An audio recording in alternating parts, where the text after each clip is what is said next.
Your work here, this conversation, this question and answer period, we ask for the presence of your Holy Spirit, that you would guide and direct not only the answers but the questions. We thank you for the time we've spent together this day. We ask that you bind these thoughts off in this final meeting in Jesus' name. Amen. Amen. Are these new questions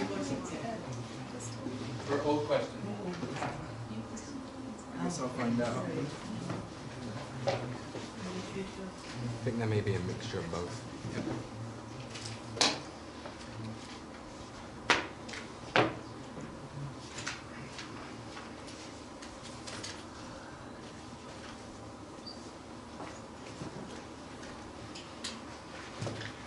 Okay, I've answered this question a little bit, but I'll read it and then restate it. Jeff, can you please describe the events that took place in Arkansas in October, Tessa's studies, and how the class came to conclude that Raffia is November 9, 2019. Did Sister Tess not know the date before she presented her studies in Arkansas? If you remember, I've answered that one. Yeah. She knew it, but before she was ready to state it, the class had recognized it, and at the end of one of the classes, I don't know if it ever got put on the internet, because it was at the end of a class, we all went up to the board and identified it ourselves while she was there, and it was put in place for the class right then and there from then on. Pardon me? Yeah. On the midnight cry, when there are many angels, is there going to be a time when all the multiple messages in our movement become one distinct message? I think they are one distinct message now, for myself. I view what Theodore put in place as a second witness, that right. I'll tell you about Theodore. Theodore came down to Arkansas, he and his wife, and they spent a trimester. I'd known him anyway from interacting with him in Canada and on the internet for a few years. And he and his wife came and spent a trimester at the school once, some time ago, and then I went up to Canada this last time, and he was there. And the first time he was there, there's a brother that goes to Lambert Church with us, that was in a real poor state of affairs. He had just dealt with throat cancer. He dealt with initially through natural remedies, and then determined the only thing he could really get resolved is his radiation. And he knew when he started the radiation treatment, they told him out front, you know, you're going to have like 6 weeks of treatment or whatever, and the last couple of weeks you're going to be really sick, needing help. And right at the point in time where that was taking place, his wife, out of the clear blue sky, gave him divorce papers. So he was divorced, he was sick, he was out of work. His wife was moving him out of his home into an older home that he had on a different piece of property. But when Theodore had been there, he'd made friends with him. So when I was in Canada, Theodore knew about this brother's situation. They had become friends, and he told me that this brother had invited him to come down there and help him remodel this new house that he was moving into. And I said, well, do you have the abilities to remodel a house? And he said, yes, he did. So anyway, that's why he got invited down to Arkansas. He did not get invited down to teach or to speak at the camp meeting. He ended up teaching and speaking at the camp meeting, but only really because our ministry did not have a legal way to pay him any money. To pay someone from out of the country actually on a payroll, then you're going to have to go through the visa process. We weren't going to do that, but we could legally pay for his transportation cost if we had him teach or speak at the camp meeting. A person can receive reimbursement for travel expenses without any income tax implications. So I told him if he wanted to come down there and help this brother, that we would help with his transportation expenses because he didn't have any money at that time, Theodore. So that's why Theodore ended up down there, and he went down there to help this brother, and he's on the scene when Tess begins to share, and he's got this second witness in place. So I'm just telling you this because it was the Lord's providence that he was there, and he was there to show November 9th, 2019 from a different direction, right on the right point in time to put a second witness into it. But also at that point in time there was personalities around that started being, appeared to be kind of jealous. Well, isn't Tess's message the message of the midnight cry, and you know, who's Theodore, and these kind of things. So there was a little bit of that humanity coming out in people, and everyone worked through that. But the point is if anyone's been led to believe that because I'm making a reference to Theodore's calendars that this is the midnight cry message, that isn't how I would express it. And I said it here more than once. November 9th, 2019, as is the Midnight Cry message, and we arrive at this understanding from Tessa's light on these Pyrrhus wars and the 4 elephants, and that, I believe, is the message. And if you had to spend I think I've said in here once, if you have to spend your time studying something, that's where to be studying.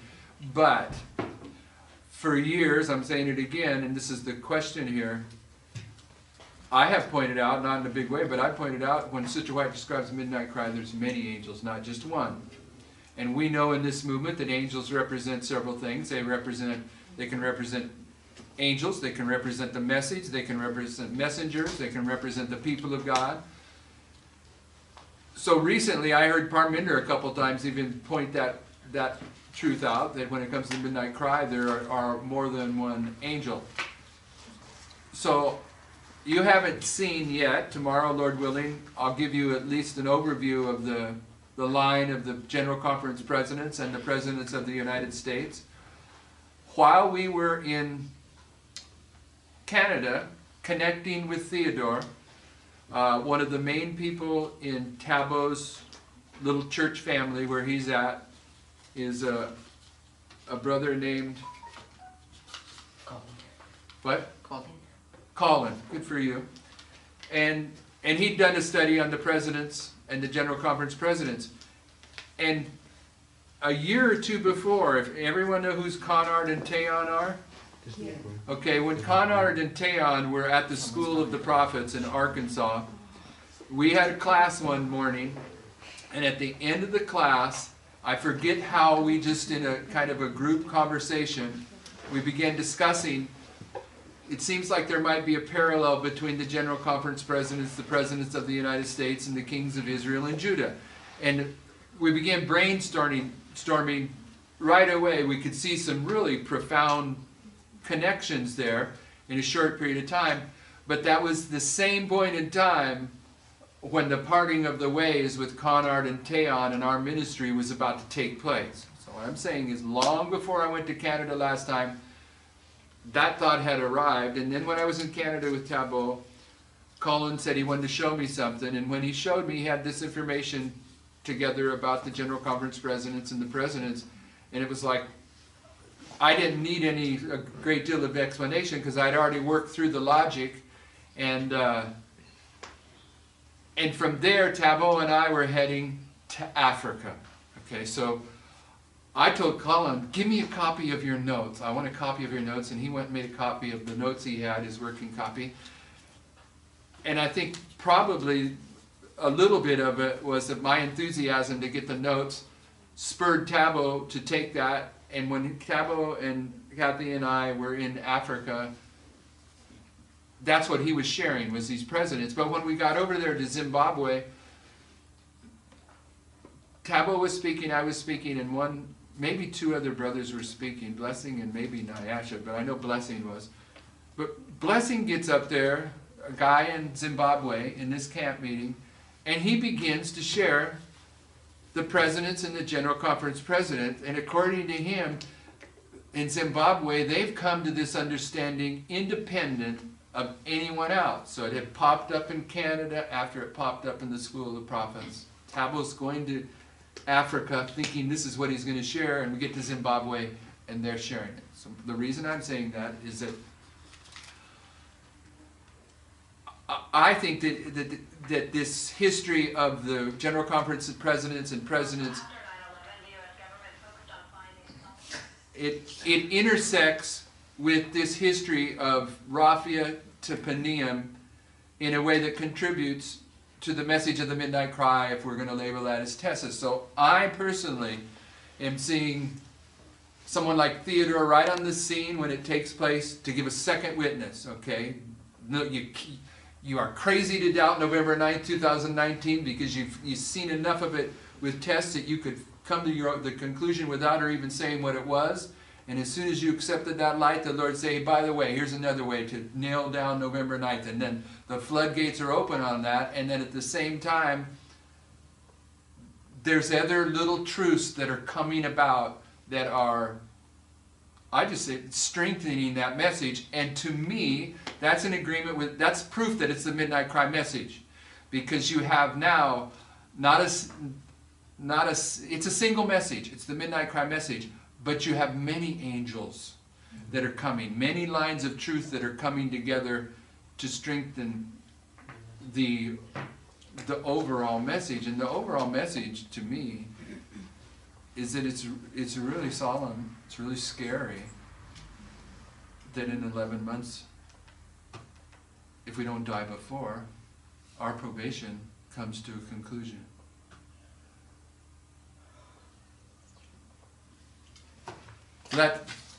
That's my answer to that question. I don't expect the Midnight Cry message to be a singular message. It's going to be a singular message, but it's going to be supported with many supports. Is the message of the president reach the date of the same date, November 9, 2019? They don't really produce dates. What they do is they add to the history that we're identifying that's going to take place in 2020 with these election cycles and then go into 2021. They're just lines over the top that are filling out the picture. They're filling in the gaps. And there was a person teaching at the school here recently, right up till when we left, and I had an interaction with them. And they were teaching that, I don't know if they were teaching this. In fact, after I had some interaction with them, they pretty much denied they were teaching this. But what I'm going to say is I'm pretty sure they were putting this emphasis on it. That the only thing we're supposed to be looking at now is November 9th, 2019. And their logic is that that's the truth that we have to settle into, that we got to get straight, because that's everything right now. That's the close of our probation. And when someone says that to me, I say, amen. I believe that. But if the Lord needs me to see some things in beyond November 9th, 2019, in order to cement my understanding to the point to where I won't be shaken out, then who am I to restrict the Lord from giving me that light? I don't know if this is the right word, but I don't know that message should make us myopic, it's myopic where you only see one little thing. Okay.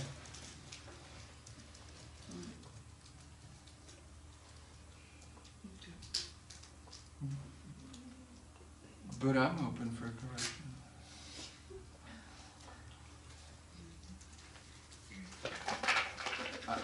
I think I'm through, unless there's some. Oh, these are different questions.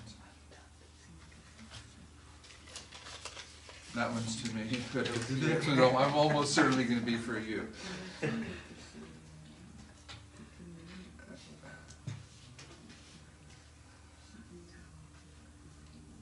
Okay, I probably said the second question more than you, but this is your concept more than mine.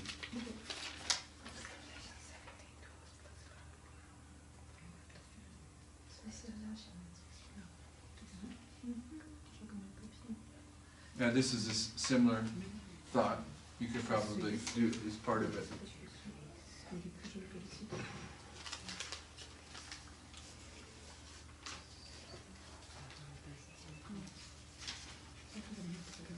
Okay, I'm going to answer mine first, because after I answer mine, then I should be able to just go out in the audience next to Kathy and listen to him take up the final questions. Okay? This is Jeff. Why is the message of Fatima so important to Tessa's message, the Midnight Cry? Okay, so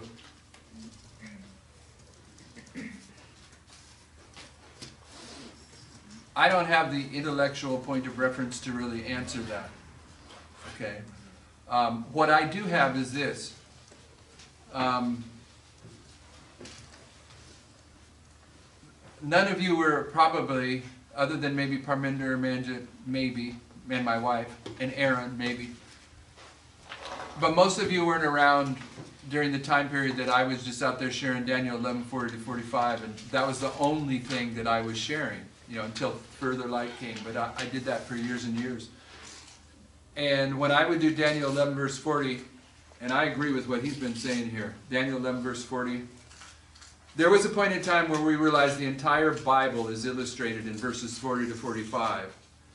But now you can realize that almost the entire Bible is verse 40. You know, there's still some after verse 40, but it isn't much. Almost the entire Word of God is in verse 40. But we didn't realize that back in the history that I was talking about. And when I would do Daniel 11 verse 40, if it was necessary, I could do 5 to 10 hours on verse 40, no sweat. And so, in that time period, how many of you know about the white buffalo? Raise your hand. Okay, so too many of you know it for me to tell it. But there was a period of time when the Lord opened up spiritual manifestations that were going on in the domain of the beast, the domain of the dragon, and the domain of the false prophet. And He opened it up, and I was sharing it in connection with Revelation 16. And in that time frame, what was happening on planet Earth is that they were having apparitions of Mary all over the world. And because I knew that the message of Fatima was what was directing Pope John Paul II, who was the Pope during that time period, I got entrenched in the messages of Fatima, the apparitions of Mary. I have a section in my bookcase that's at least this wide that just deals with the apparitions of Mary and Mariology and that kind of stuff. So I haven't handled that stuff for decades, many, many years.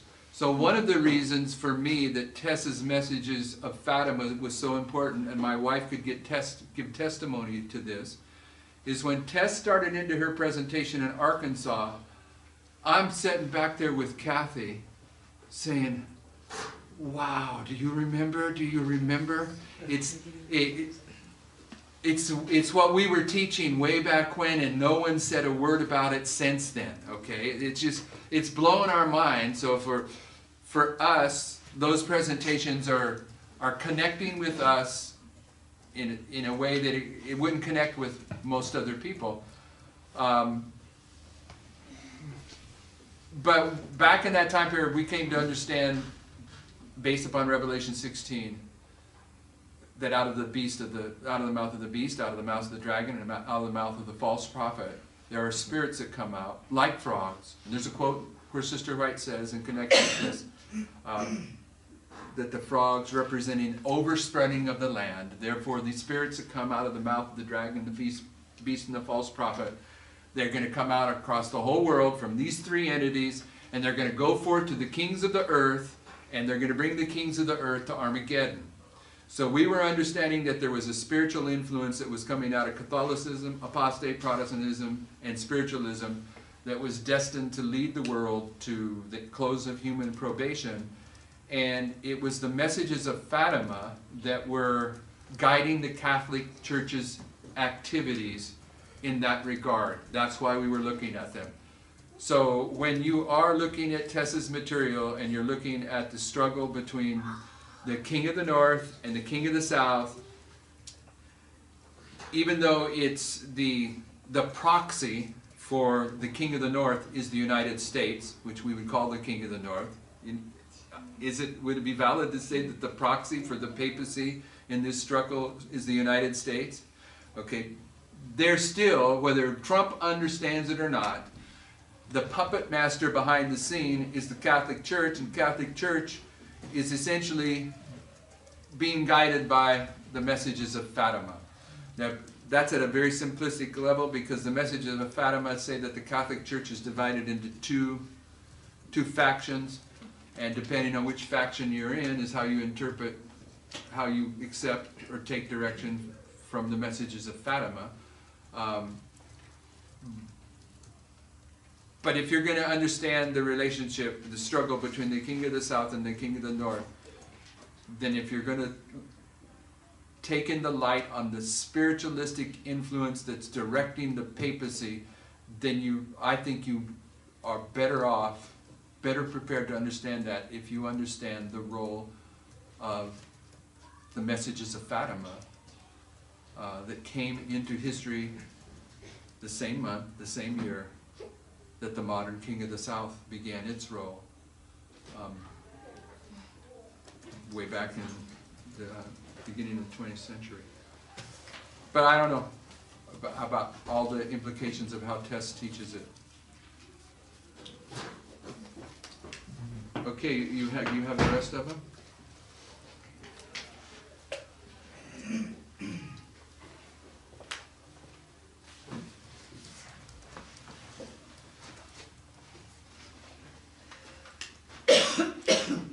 Some of the questions that I've got here are a bit, they're not straightforward. I'm going to do my best to answer some of them.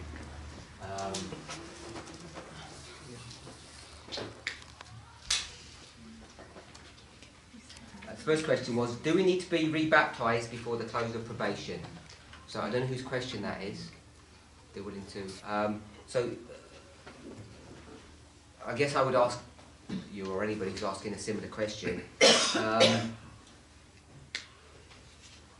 When a person comes to the conviction of desiring rebaptism, I guess like the Ethiopian eunuch, they don't say, how long can I wait, or how long do I need to delay for? They want it straight away. So at one level, the question that I would sort of ask back is, whether it was before or after close of probation, why would a person delay when they're under conviction that they need to be rebaptised and that they feel that they're ready? So it shouldn't be, in that sense, constrained by a set date, November the 9th, 2019, as an example. We should be seeking rebaptism if that's where we think the Lord is leading us tomorrow, straight away. There shouldn't be a delay, like, let's do it within a certain time frame. Sorry? I thought it takes preparation, like, you know, for the leaders and for... Yeah, but it takes preparation, but rebaptism has been, at least in the consciousness of a number of people in the movement, for 15 months. We could argue 2 years, really, depending on how we want to look at it. But people might say, well, I never knew about that. Certainly people knew 6-7 months ago that from June 2018 in Italy, people got rebaptized, and since then it's come to the consciousness of everybody in this movement. So the question is, why would people not be making that preparation now anyway? So I understand the question, but I just want to respond to say that we should all be getting or desiring rebaptism, when I mean tomorrow, at the earliest opportunity. Now, that is dependent upon a person's understanding of what they're actually getting baptized into and what those doctrines that they're assenting to is. And that may indeed take a bit of time. So I think people should, the focus to say we've got this window of opportunity to get baptized, I'm not sure if convincing it's the right way of approaching the problem, because we should all be desiring baptism as soon as possible, unless there's some moral reason or some doctrinal reason that we don't agree, that we have trouble. Having said that, should we be getting baptized before close of probation? For certain, because afterwards it's a bit late, really. If you're a priest, I'm not sure what statement you're making to get baptized after the close of probation if you're here asking this question. I think I would just probably be cautious. Because of... Just overall, like, you know, I thought that there probably would be a baptism at this I don't think they've got the facility here, from what my understanding was. And also, I'm not sure if we've had baptismal classes here in the UK. but then again, you're only coming back in May, aren't you, or something like that, or June? It's a problem. I'm not arguing that it's not a problem, but I'm saying there's two things. Person's desire to be baptised should be straight away, and the other one is, to answer your question directly, yes, people should. There's no reason why we should not be being baptised before or after. There's no reason why we shouldn't be baptised before the close of probation. Afterwards, it's too late.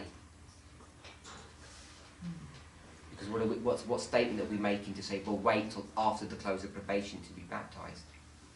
Baptism is part of the testing process that we're required to pass, and probation means to be tested.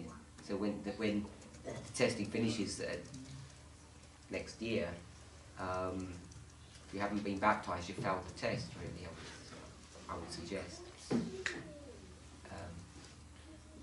I'm just going to the other side, like if it gets too busy and someone could only get baptised after. We always have this problem. If someone desires to be baptised and they're not able to, through no fault of their own, that's a separate issue. That's something that the Lord has to deal with. But the context of this question isn't that. I don't think. If you were looking to get married, you'd be willing to spend a few £1,000s to do that. And if someone was desperate enough, especially in this country, to get baptised, and there's no one here, they can go to a place to get baptised. It's not beyond people's ability to do that if they view baptism as a life and death issue. Because we all travel around, and going to Europe isn't expensive. You could all club together and ask Brother Maurice, who's an ordained elder, to come and baptise you here in the UK. These logistical issues, I think, are not valid arguments or reasons. Well, I don't know the logistical, so... I'm not pointing blame on anybody. I'm just saying, I'm not trying to blame you or Brother Manjit or an elder or someone. I'm just saying the logistical issues aren't really there, because anyone is able to get onto a flight and fly to America at very little expense and get baptised. Because if they wanted to get married, they'd be spending a lot more money to do that. So I'm saying the logistical issues aren't really valid. The issue is a doctrinal one, and we should be getting baptised post-haste, as any person who has fallen in love with Christ would desire to do. And the third point is, for sure, it's a test, and we should be passing all of our tests before the close of probation. I don't mean any of that to tell anyone off. If that's what you think I'm doing, you're misunderstanding what I'm saying. I'm just saying there is no reason for delay. So it is life and death. Go read Romans 6, Romans 7. Of course it's life and death. Without water baptism, you can't enter into the gates of heaven. Rebaptism is life and death. Sorry? Into the movement, rebaptism. Yeah. It's a test. It's part of. Yes. It's not an intellectual assent to the truth, to just partake of the message, as in coming here and agreeing and accepting. That's for spiritual also. Okay. I did. Sealing is a settling into the truth. Do you want to say more? Might sound a bit cheeky. Sorry? Go ahead. Only Jeff can answer the cheeky ones. Oh no, it's just kind of like a statement. What if you wanted a different day and wanted a particular person? Like you had a dream and like you just wanted things to be. I don't understand what. She has a dream. She wants someone to baptise her on a special day. Okay, so yeah. They don't pray to the Lord for it to happen.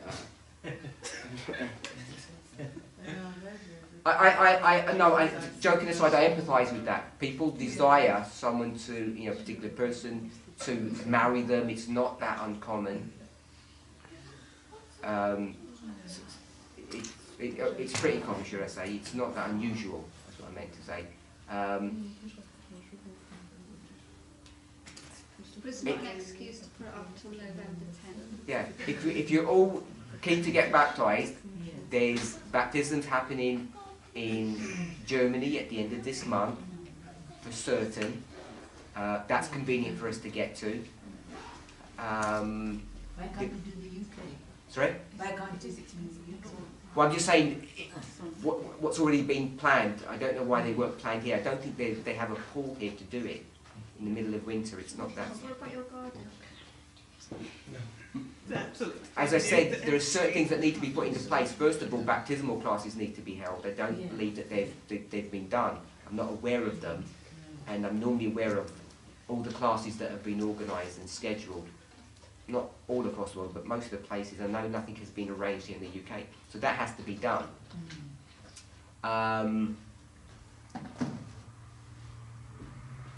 As I say, if you wanted to have baptisms here, post haste, all you need to do is run some classes. Those people have gone through those classes, they've been accepted. Then you just need to ask Brother Maurice to come over and he'll baptise people. Sorry? I'm not here until... come again. Yeah, I'm here. The other option is if you have a preference, I'm here in June.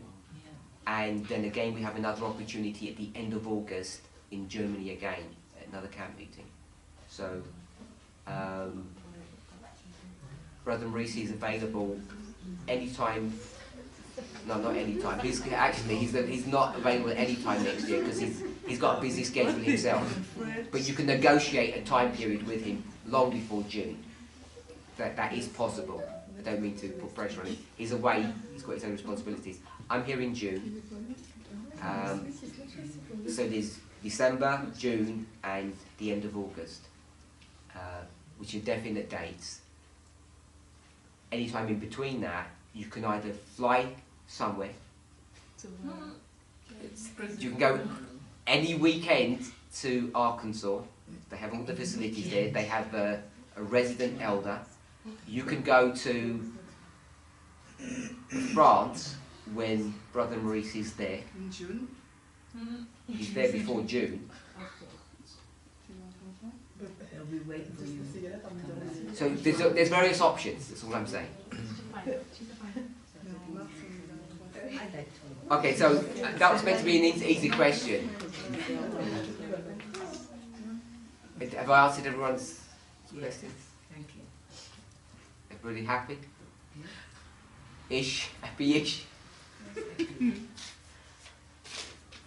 For some reason, the UK is an anomaly in today's movement. Let's all admit that and we'll move on. Things have not panned out well. Where else would you go in the world to experience what we're experiencing as of today? Nowhere. It's unique. It's unique, yeah. So everything's unique about the UK. Next question. Revelation 17 speaks about 1 hour. What kind of time is this hour? So this is Revelation 17:12. If you want to turn there. I'll read the question again. Turn to Revelation 17 verse 12.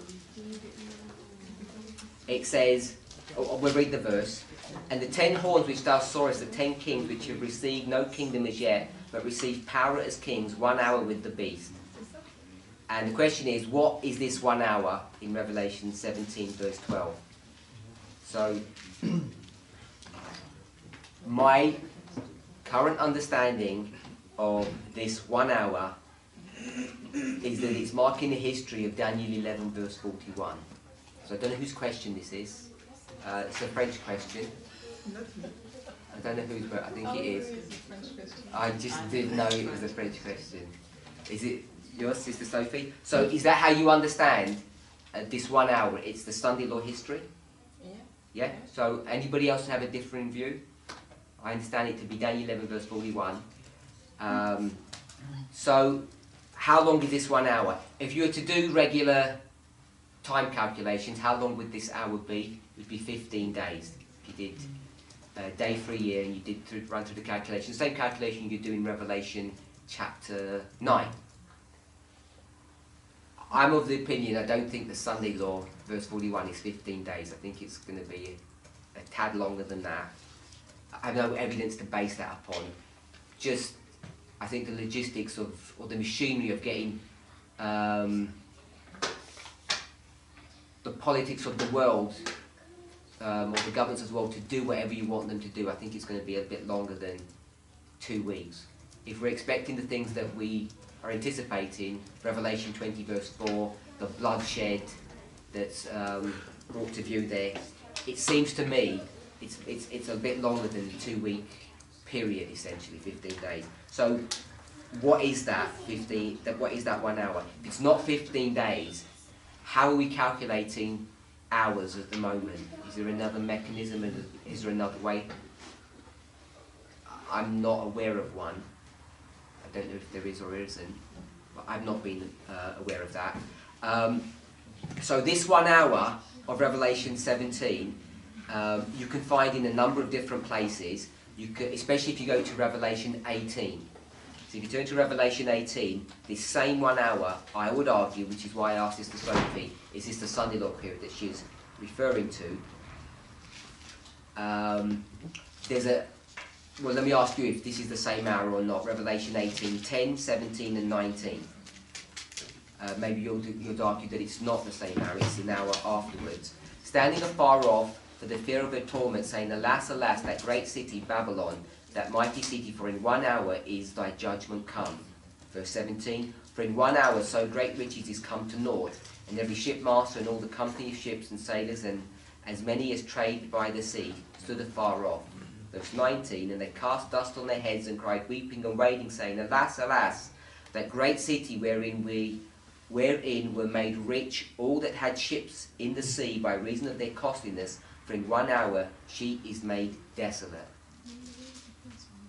That was 10, 17 and 19, chapter 18.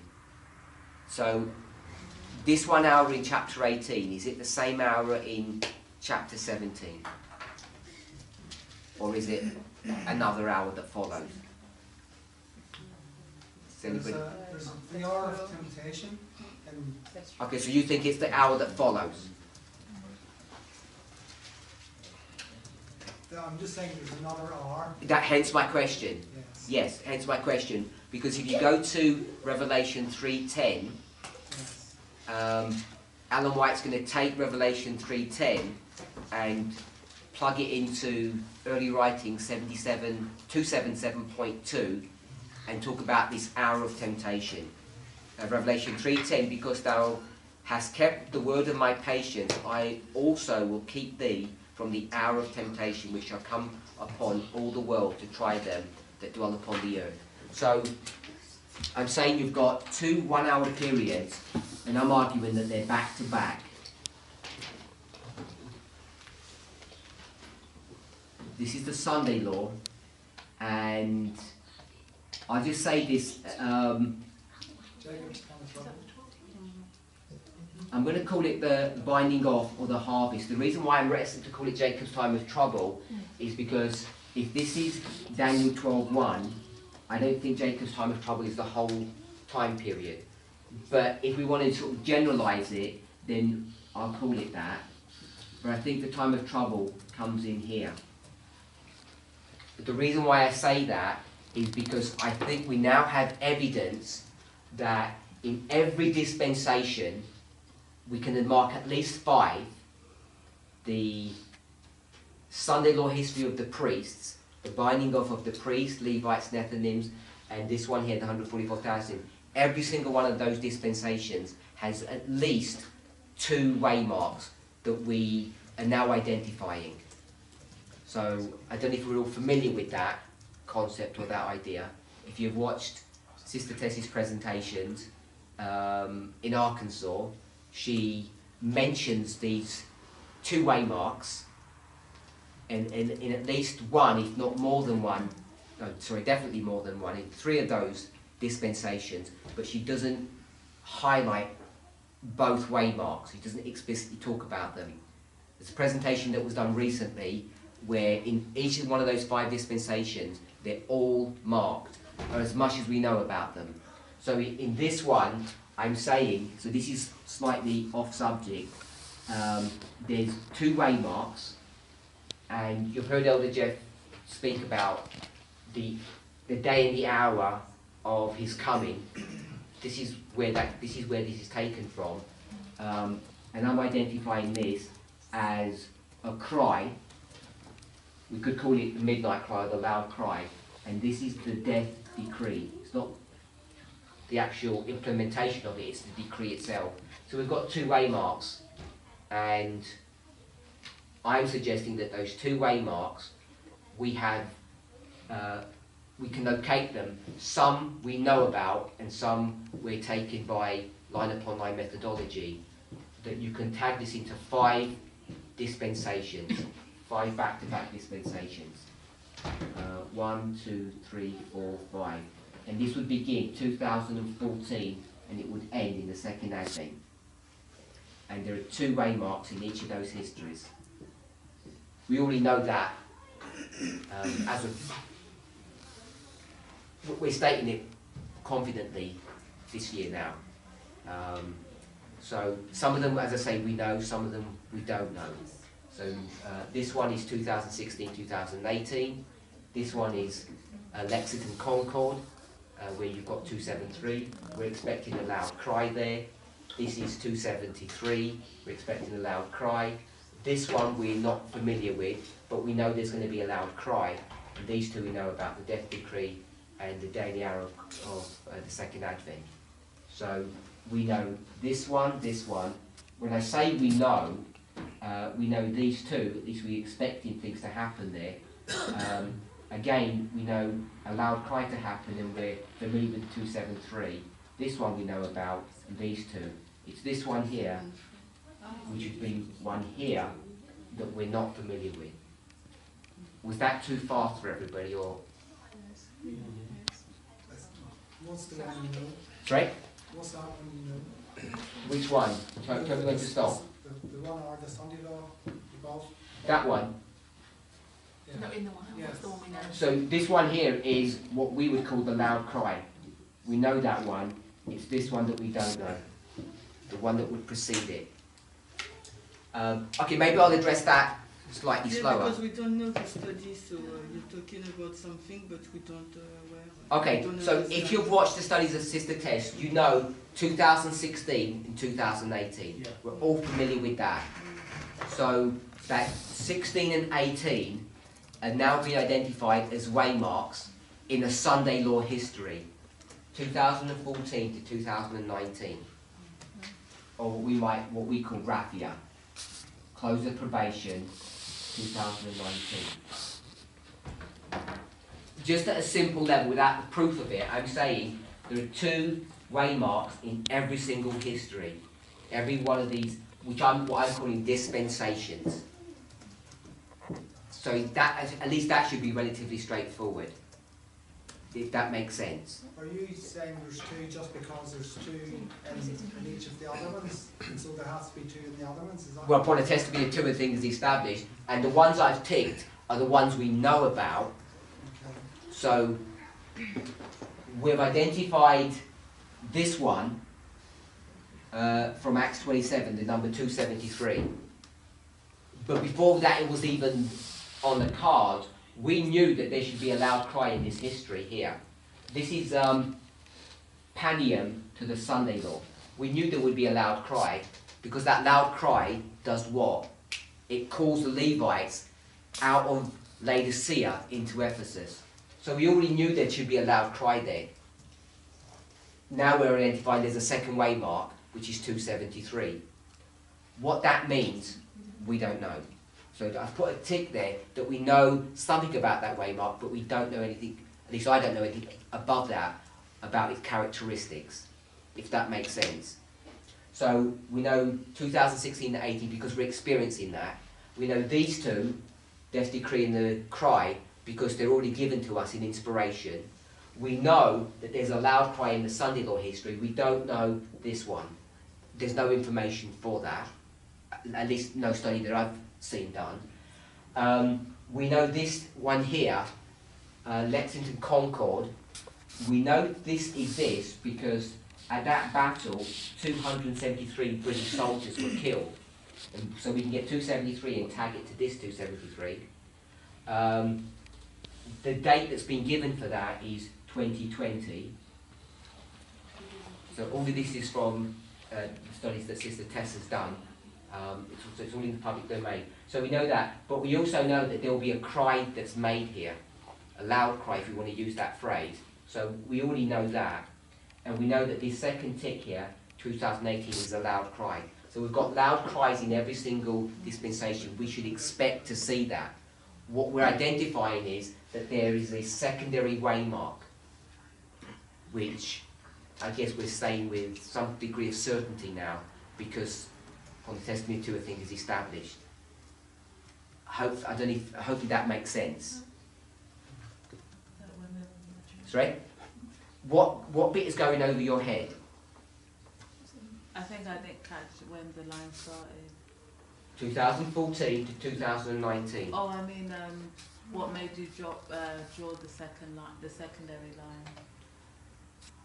I'm saying, even if you don't understand the why I've done it, does it make sense that we've got two waymarks in every history? No. If we've got two waymarks in this history, you know that.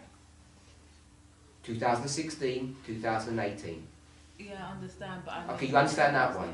And you understand this one. There's the death decree, and then there's a voice that comes from heaven that says, the day and the hour of Christ's coming. So you've got two there. So you're okay with that? Yeah. The whole Midnight Cry study was created or started from the number 273 from Acts 27, and it was placed in this history because after midnight there was a cry made before they landed the ship upon the coast, and so that 273 was a waymark that was put here, and then it was a second witness was given to that from the date 273 BC. So then a structure was formed. So that waymark there, 273, was established. Then, in this history here, we have, as I say, these waymarks, and this waymark here of 2016, what waymark is that? What would it parallel in Millerite history? If you're familiar with Sister Tessie's study. You've got to shout out if you're going to say something, I don't know what. This is Concord. So I heard someone say that. Concord. August the 1st. So if that's Concord, then we know that there was a battle, the War of Independence between the United States and Great Britain, which was called the Lexington Concord Battle. So we can place that here, the Lexington Concord Battle, and through some parallel lines, that can be established as being 2020. And in that battle, 273 soldiers died. So that 273 is going to be tagged to this 273 and going to be tagged to 2016 because of Concord. Concord, 273, 273. So that's how those lines are being confirmed or established.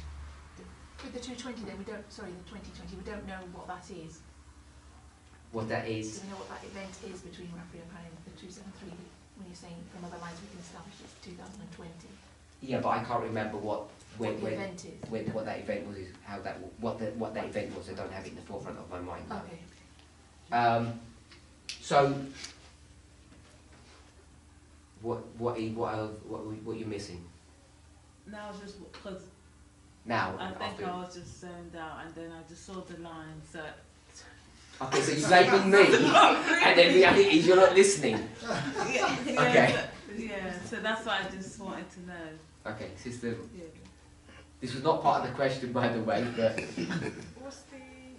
There's Which a gap, one? There's a gap between Sunday law and That Saturday one? law. No, that moving. oh, this is close to probation. Okay. Daniel 12:1. So going back to that, so the logic is, so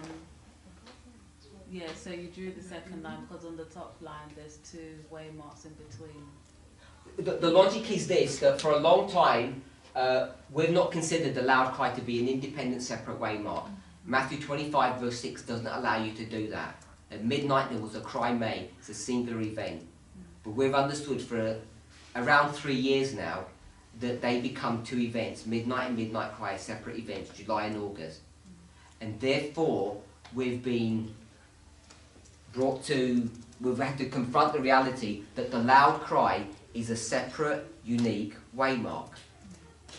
In the history of the priest, it's 4 years from the Sunday law, which tells you, it's not just a minor separate waymark. There's a lot of history between them.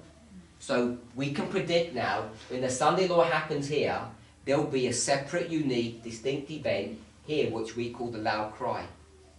What happens between the Sunday law and the loud cry, it would be speculation for me to guess what that would be. But if it's anything like our line, not much. But it may not be as eventless then as it is now, because maybe we've got our act together a bit more, and we'll be a bit more attuned to what's going on. But they're certainly separate waymarks. So we knew that a long while ago. We've been teaching that, I've been teaching that for at least 18 months, longer. The loud cry is a separate waymark. Now we have seen that 2016 is a separate and distinct waymark. It becomes a waymark in our line. And we can identify that as being Concord from the Millerite line. So it's not some abstract waymark that we just created. And then once we realise that, you can go back into this history and you can realise there was a death decree here.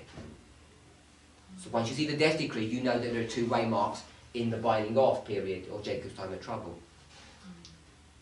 So it's not only in Jacob's time of trouble, it's the death decree that initiates Jacob's time of trouble. So great controversy would also give you that top line. We always should be going back to a Spirit of Prophecy quote and read it in its original context before we make application. I can't stress that enough. If you don't do that, you're on dangerous ground. And I tried to demonstrate that earlier today when we read that Spirit of Prophecy quote, how we approach that quote. Most people attempted to approach it in a wrong way. Yep. So, by the way, I'm not going to show it, but I just want to let you know that we've got 2 dispensations before this, have we not? Everybody agree with that? Before 2014, there's 2 dispensations. What we would call the ploughing and the former rain. In the ploughing and the former rain, you're going to see, again, 2 waymarks in each of those histories. One of them we already know. The loud cry, which would be what day?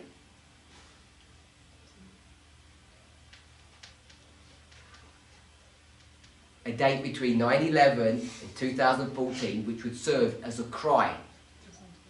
If you're not sure, what have we done in 2018, which we studied today, which people have called PBM, prediction of something. So we know from 2001, 2014, there was an event, a year, that we predicted something was going to happen in the future. 2012. That's 2012. So you know there's one waymark there, so we should expect a waymark that comes before that 2012 waymark. And that would be, I'm suggesting, 2008. So you've got 2008, 2012, you go back to the history from 1989 to 9/11, and again you'd be expecting to see 2 waymarks. Why 2008? Sorry? Why 2008? Good question. 2008, I'm suggesting because there was a financial collapse in 2008. As an external event, one of the most major financial collapse. I think it was even bigger, or as big as, or slightly bigger than 1929, which we normally mark as the financial collapse that, you know, that shook the world. In 2008, the world almost melted down if President Obama, who everybody kind of knocks, hadn't intervened and sorted the mess out. Why have Sorry? we not Bush. Oh, Bush. Why have we not carried the logic through of just having external events all in those lines, or are they all external? This is just my ignorance. Are they all? So 2008 was definitely an external event, the financial crash. But are all of those? 2012 was an external event. What's he saying? Why they're not all external events? 2012 is one of the most major external events that we're talking about now currently in our movement. Cambridge Analytica moved from the UK to the United States and began engaging in InfoWars, if you want to simplify that. 2001 external event, 2008 external event, 2012 external event, 2014, 16, 18. There's over both though, isn't there? There's an internal event in 2008. Is that what we're looking for? It's the beginning of the shaking in London. Yeah. Yeah. No, he was asking external, that's why. Oh, external. I think he was asking external. Yeah. Okay, so So is there always both? Yeah, I think so. I want to be careful. All the ones that I've seen, I think there's been both. Some of the ones we are not 100% sure about. But when we start looking, I think we can find them. We don't see them in the Millerite history though. I would say a lot of those waymarks are all internal. I think it doesn't have the same characteristics as our reform line. April doesn't, as far as I'm aware. July doesn't. August doesn't. All the major waymarks in the Millerite line. October doesn't. They're not external waymarks. Not big ones anyway. I've not been able to find if they were, they'd be obscure. Coming back to the question, that what is this 1 hour? I think it's symbolic. I think it's symbolic time. I don't know. I don't think it's some literal time span that we can calculate. Because if it was, then this time period would be the same as this time period. And then you get into a bigger problem, because if you went to Matthew 20, which is the parable of the labourers in the vineyard, you start seeing these workers coming in at various times during the day. And this is where we pick up this phrase, the 11th hour workers. If you're all familiar with that, the 11th hour would be this, and this would be the 12th hour. Hence you get this 1 hour, and after that no man can work. And so if you're going to make that 1 hour into some kind of time frame, you're going to have to do the same with all the preceding hours as well, I would think. I think it's the 6th and the 9th hour. And I think there's one more before that, the 3rd perhaps. So we'd have to make all of those some kind of literal time if you were doing that. So I don't know how we would get that to work, Ms. Rema. I'm just wondering, so because you asked, is there any way we can interpret that hour? We seem to be doing that with Revelation 9. I don't know if there's any connection with that hour. We're making that 6 months, we're making it a half, we're making it different things. And I'm wondering if there's some connection, because these hours are labelled by Revelation, whether there's some connection between those thoughts. Yeah, so you'd have to say 1 hour is 15 days, so the 15 days are going to be... 6 months, because we're making it 6 months in other applications. So you're going to make it 15 days, 150 days, which is 6 months. So if that kind of comes up, I guess it may do. Then these would both be 6 month periods. I don't know. So as Paddy and that would be the 9th hour, you're saying? I can't remember off the top of my head, You're but not giving us the 6th hour? I don't want to venture to say it off the top of my head. But you say there's an hour that fits in within them slots? Yeah, if you go to Matthew 20, it talks about that.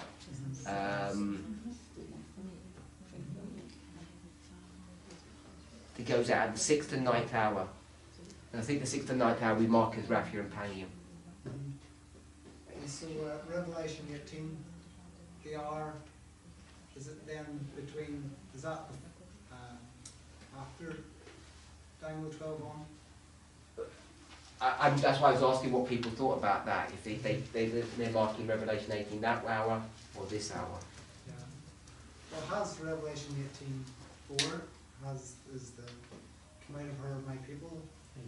So yeah, I was maybe thinking it could be in the Sunday law, and there's still close of probation.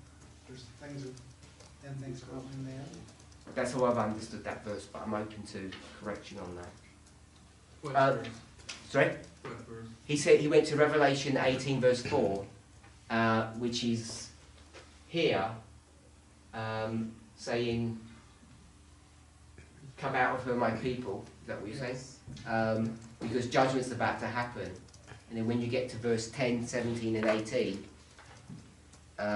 alas for the great city Babylon, which that mighty city, for in 1 hour is thy judgment come. So it seems to me that within 1 hour the judgment has come, because you've been reigning for an hour. But I'm open. In the time period of the stones, we dealt with that hour, and if you haven't ever looked at it, there's only one book in the Old Testament where the word hour is employed. It's in the book of Daniel. And you can pretty much take all the places where an hour is expressed in the New Testament and plug it into that history that you're pointing to. But in the book of Daniel, it says in that very hour, a hand appeared right on the wall. It's always talking about judgment. But my point is in the New Testament, when it says, in that hour, do not worry about the words you're going to use because it will be given to you. I think it has to be symbolic, because even though it is the Sunday law time period, the promises for that hour would have to also apply for the priests when they get to Raphia, I would think. So it's got to be symbolic of the testing time that it represents. I think I'd have a difficult time personally putting it off as a period of time, because it's got to cover from Raphia onward. If I understand you correctly, if we're saying that this is an hour, this is the Sunday law period, and we're going to define it as some kind of calculated time, 15 days, 150 days, 6 months, something like that, some kind of, then would it not be the same calculation for each of the Sunday law periods? Right. Which would then mean that every single period would be 5 years. So all of these periods would be 5, 10, 15, 20, and we know that's an hour, so it'd be a 25-year history. Or we'd have to have a different rule for each dispensation. Does everybody understand that? Yeah, but what I'm referencing about the book of Daniel, which is the only book in the Old Testament that uses the word hour. I don't remember, I think it's maybe 5 times that it's in the book of Daniel, perhaps. 5 times. And it's always representing judgment that is taking place. It's not representing a period of time. It's using the word hour as some type of adjective for the judgment that's being illustrated. So I don't think it's literal time. I think it's, I don't know how to say that. Simple. Why Panium can be the second coming. So,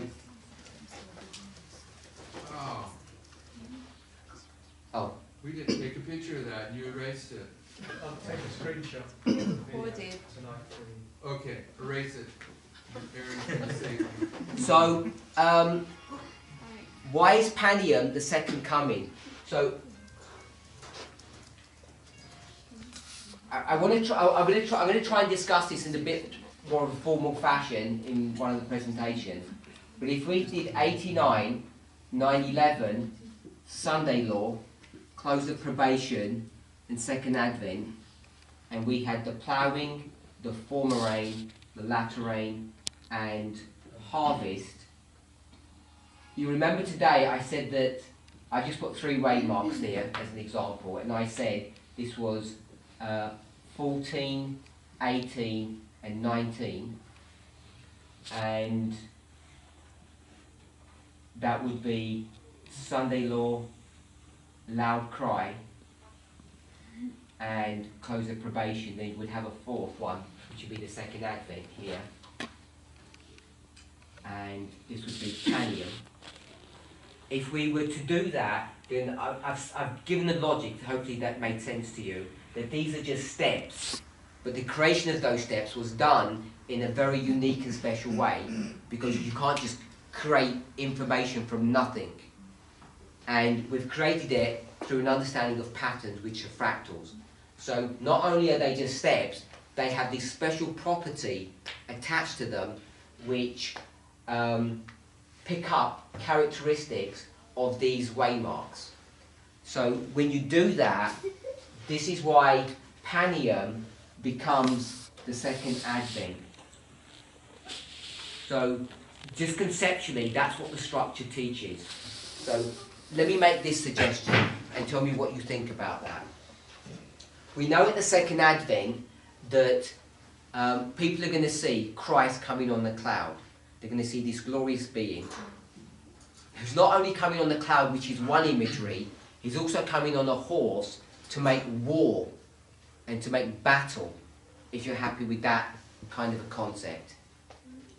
Is that right? Is that good? Yeah, he comes with a white garment that I think is stained with blood, and he's coming to make war. He's riding a horse.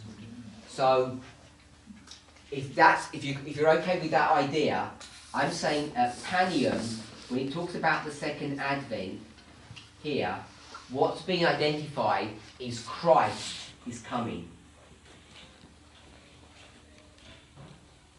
And if you remember when we spoke about Isaiah 28, verse 7 and verse 9, where we had priest and prophet, and then you have to fill in the blanks, and I'm saying the blanks would be priest and prophet, and people chastise us because I say we're prophets, and they say, you know, who do you think you are to make such assertion? And I'm saying, well, that was the benign title. The toxic title is priest, which everybody seems to accept, like it's okay to say that. And I'm saying the reason why that's much more of a potent symbol is because what kind of priesthood is this? People have missed the point that we're not allowed to be priests, it's illegal. And so therefore we're the priest after the order of Melchizedek. So you pick that point up, and the reason why people don't accept that is because Melchizedek was Christ. I'm not saying he was Christ in the story of Abraham, but Christ becomes Melchizedek. He picks up that order.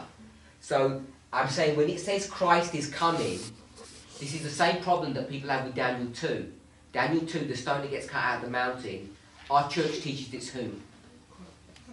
Christ. And why did they say that? Because the people who is symbolized by that stone look so much like Christ, if you looked at them, you couldn't tell the difference, if you're okay with that analogy. So I'm saying the second advent here is the lifting up or the rising up of Christ as he goes to make battle in the next phase of the warfare, if I can say it that way. And who is that Christ that's coming now to make battle at Panium, the second advent? Who would that be?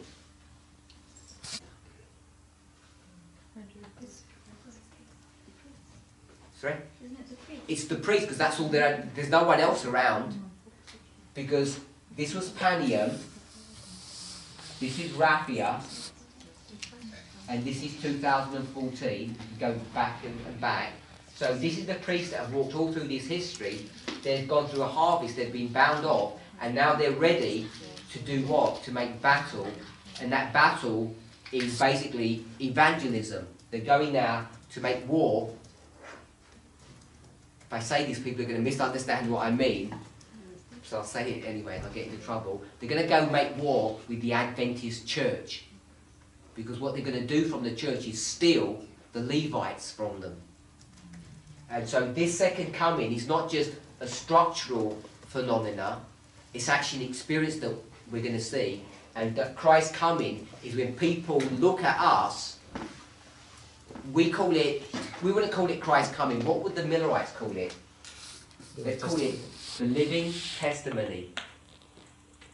And Ellen White says something along this line, that people are going to accept the message not through arguments, because the arguments have already been made, but based upon what?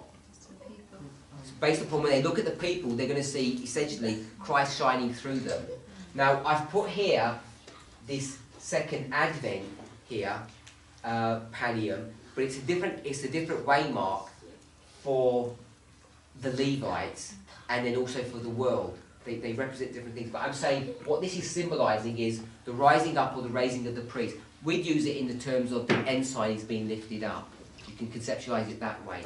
So it's not only structurally there, but I think philosophically you can make an argument, or doctrinally you can make an argument. Brother Aaron, you had your hand up ages ago and I forgot. I'm sorry. It's okay? I don't even think it was relevant. It's just that you were asking what Sister Test places at 2020. Oh, yes. The counter-revolution. Oh, that's it, yeah. Okay. So, okay, yeah, I've rubbed it out. This counter-revolution. So hopefully that answers that question. Should we take the next one for tomorrow? Is it late? Yes. Yeah? Okay, so we'll do the next one for tomorrow. I just have a small point. You go. We see how in some quotes, and I think it's God delivered his people, just before Christ's coming, he tells them the day and hour, and he links that with the covenant and how their face shines like Moses. Is that going to be at Hanium or before? 'Cause I know What, when our faces shine with glory, when the day and the hour is given? Yeah. No, that's happening right now. That's this waymark we're living now. You haven't looked at yourself in the mirror lately, obviously. I actually did yesterday. And? Felt like What's that? No, I think this was what I was alluding to earlier today. We're at the waymark and it doesn't look like what we expected. No, I'm trying to link it with the living testimony. I know you are, but I'm saying you're picking the wrong waymark. It's already here. In this dispensation, then as you go through, you can see it in the other dispensations. Does it get brighter? Because it's, and she also links it to a covenant. So yeah, I'm more inclined to say things are happening today, but we just look at each other and everything looks normal, and we look like, you know, we're struggling people, or the movement's not doing well, whatever it is, sort of this negativity. But the lines teach this is all positive. Everything is good. Everything's in order, yes. Correct? I said the good news I've been asking you about. Amen. Let's pray.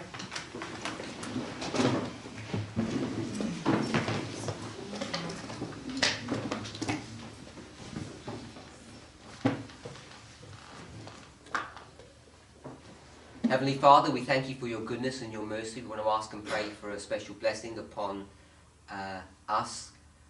Please guide us and give us wisdom and understanding, not only on the prophetic studies that we're doing, but that we might handle these truths in a righteous and honourable fashion, and that as we engage with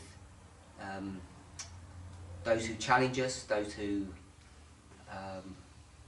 confront us, that we might give a reason and a proper answer for the faith in which we believe in. Lord, people have asked for baptism. I want to ask that the conviction strengthens in their hearts and in their minds, that we as an organisation would facilitate that work to be done in a manner that would honour and glorify your name. Lord, you know the desires of each and every one of our hearts. We know that we represent families, some of who are in pain, in hardship, in trouble, in various ways, maybe emotionally, physically, even financially. Lord, you know all of our heartaches, but we have come here to this camp meeting to put those things aside and to fellowship with you, and also to one another, so that we can strengthen the bonds of love that we need to help us to get through this coming year. Please be with us and please guide us. Give us rest We pray in Jesus' name. Amen.